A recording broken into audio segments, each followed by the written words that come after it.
Hello students, good afternoon all of you. बच्चों, कुछ network problem के चलते आज लाइव क्लास स्टॉप हो गया है, इसलिए मैं आप लोगों को वीडियो के थ्रू लिंक शेयर करने के लिए भेज रही हूँ। तो आज जैसे हम लोग पढ़ने जा रहे हैं क्लास 1 के लिए चैप्टर 1 में भाषा और व्याकरण। तो व्याकरण में हम लोग आज क्या पढ़ेंगे? भाषा के बारे में। तो बच्चों, पहले ये जानना है कि भाषा क्या है या भाषा किसे कहते हैं। तो व्याकरण हमें पढ़ना चाहिए, क्योंकि व्याकरण जो है वो हमारी हिंदी को शुद्ध करता है। बिना व्याकरण के हमारी हिंदी शुद्ध नहीं हो सकती है, इसलिए प्रत्येक को, हर एक जन को व्याकरण का ज्ञान होना बहुत जरूरी है। तो व्याकरण में सबसे पहले हम लोग पढ़ेंगे आज भाषा। बच्चों, हम लोग जानते हैं कि हमारे देश में बहुत सारी भाषाएं बोली जाती है, जैसे कि पंजाब में पंजाबी, गुजरात में गुजराती, कश्मीर में कश्मीरी। तो इस तरह से बहुत सारी भाषाएं हैं। अलग अलग राज्यों में अलग अलग तरह की भाषाएं बोली जाती है। तो हम लोग आज यह जानेंगे कि भाषा क्या है या भाषा किसे कहते हैं। तो होगा भाषा वह साधन है जिसके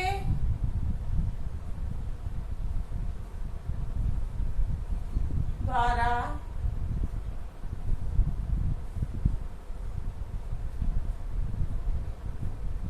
मनुष्य अपने विचार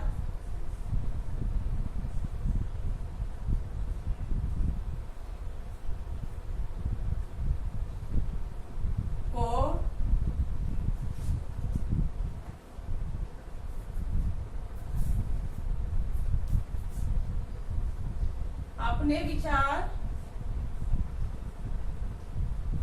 दूसरों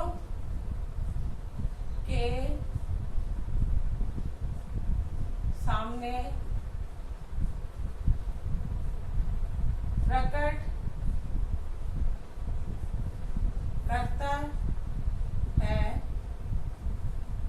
और दूसरों के विचारों को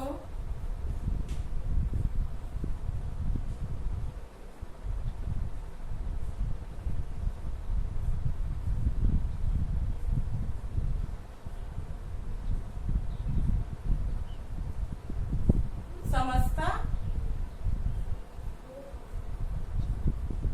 है।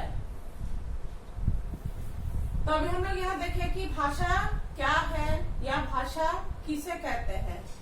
तो भाषा वह साधन है जिसके द्वारा मनुष्य अपने विचार दूसरों के सामने प्रकट करता है और दूसरों के विचारों को समझता है। मीन्स हम जो बोलते हैं अपने मन के बातों को, अपने मन के विचारों को, वह सामने वाला समझता है और सामने वाला जो भी बोलता है उसे हम समझते हैं। तो अब हम लोग देखेंगे कि भाषा के कितने रूप होते हैं, या कह सकते हैं कि भाषा के कितने प्रकार भेद हो सकते हैं। तो जनरली भाषा के 3 रूप या कह सकते हैं प्रकार होते हैं। जैसे पहला है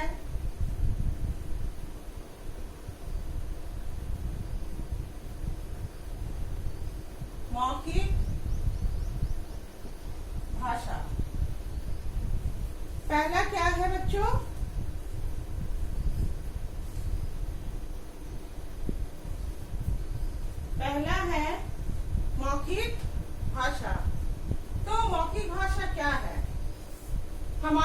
सृष्टि आरंभ हुई थी, हमारी जब ये दुनिया बनी थी, तो सबसे पहले मौखिक भाषा ही संसार में आया था।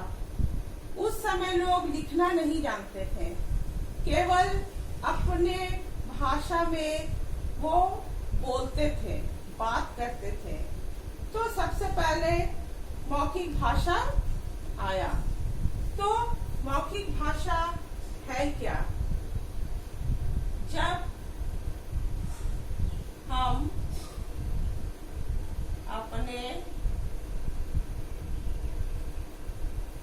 हम अपने मन के भाव एवं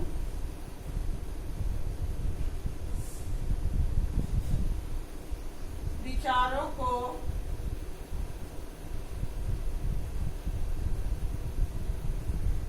बोलकर प्रकट करते हैं, तो उसे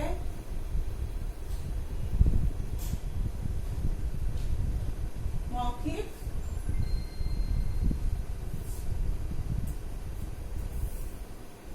भाषा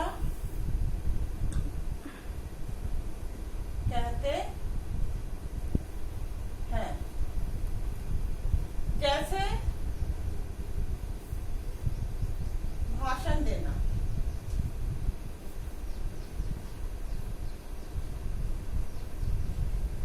तो मौखिक भाषा हम लोगों ने यहाँ पढ़ा कि किसे कहते हैं। जब हम अपने मन के भाव एवं विचारों को बोलकर प्रकट करते हैं, तो उसे क्या कहते हैं?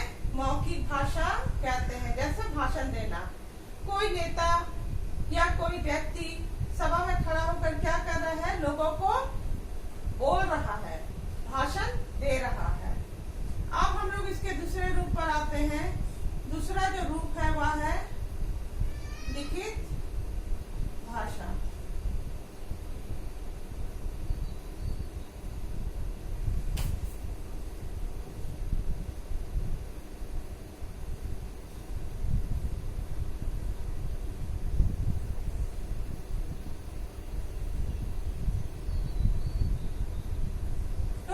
लिखित भाषा क्या है? तो लिखित भाषा में हम लोग लिखते हैं, लिखकर अपने विचार को, अपने भाव को दूसरों को बताते हैं, प्रकट करते हैं। तो ये होगा जब हम अपने मन के भाव एवं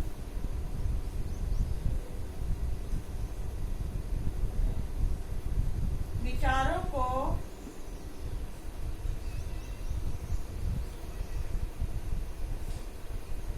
लिखकर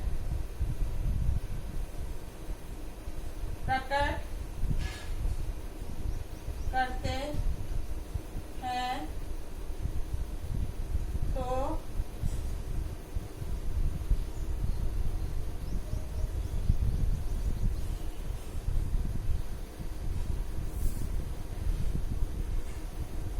उसे लिखित भाषा कहते हैं। जैसे हो गया पत्र लिखना।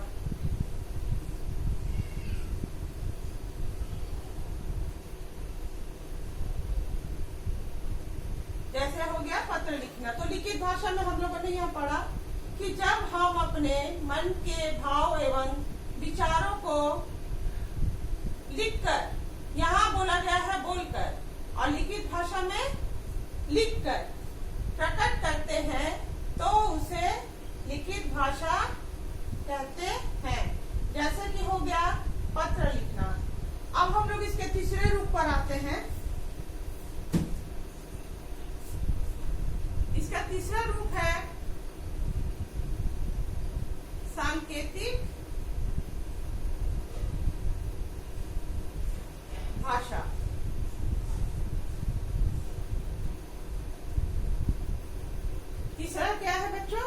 सांकेतिक भाषा।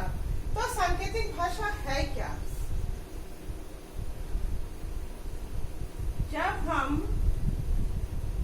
अपने मन के भाव एवं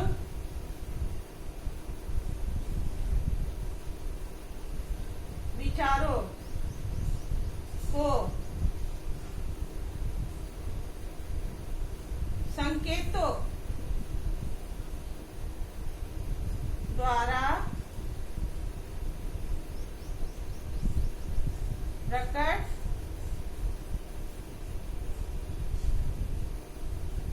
करते हैं तो उसे क्या कहते हैं? सांकेतिक भाषा कहते हैं। जैसे हो गया इसमें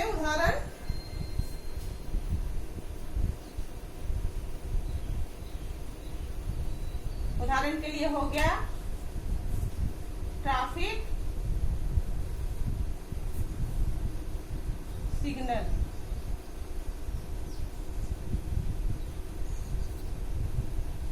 तो बच्चों हम लोगों ने यहाँ भाषा के बारे में पढ़ा कि भाषा किसे कहते हैं, भाषा के कितने रूप होते हैं या कितने भेद होते हैं। तो जैसे कि हम लोग जानेंगे कि भाषा के 3 भेद या 3 रूप होते हैं। पहला आता है मौखिक भाषा, दूसरा है लिखित भाषा और तीसरा है सांकेतिक भाषा। तो जनरली व्याकरण में बच्चों मौखिक भाषा और लिखित भाषा को ही मान्यता मिली है, सांकेतिक भाषा को मान्यता नहीं मिली है। क्यों? क्योंकि बहुत सारी बात जो होती है जिसे हम लोग संकेतों से बता नहीं सकते हैं, संकेतों के द्वारा दूसरों को समझा नहीं सकते हैं। लेकिन मौखिक में हम लोग बोल सकते हैं हर बात को, हर विचार, हर भाव को। लिखित में भी हम लोग हर मन के भाव विचारों को लिख कर बता सकते हैं। लेकिन सांकेतिक में हम लोग इशारे से हर बात को नहीं समझा सकते हैं। इसीलिए व्याकरण में सांकेतिक भाषा को मान्यता नहीं दी गई है। हम लोग हमेशा मौखिक और लिखित रूप को ही लेकर व्याकरण में आगे पढ़ेंगे। तो सांकेतिक भाषा में हमारे शरीर के बहुत सारे अंग जो होते हैं वो भी उसमें सहायता करते हैं।